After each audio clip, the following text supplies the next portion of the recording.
দর্শক বন্ধুরা, আসুন আরবি হরফ কিভাবে লিখতে হয় এখন লিখব। ওয়াও। দেখুন, ওয়াও কিভাবে লিখতে হয়, অনেকটা ইংরেজি নয়ের মতো, অর্থাৎ নাইন। এভাবে আস্তে আস্তে লিখবেন, লেখা অনেকটা সুন্দর হবে আশা করি। আবারও দেখুন, আবারও ওয়াও। এখন লিখব গোল হা। দেখুন কিভাবে লিখতে হয়,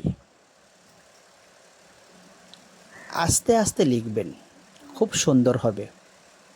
আবারও তিনটি করে লিখলাম এখানে। তারপরে হচ্ছে হামজা। দেখুন হামজা কিভাবে লিখতে হয়, অনেকটা উল্টা দুইয়ের মতো। দেখলেন তো, খুব সহজে আপনিও পারবেন। তো আশা করি লিখবেন।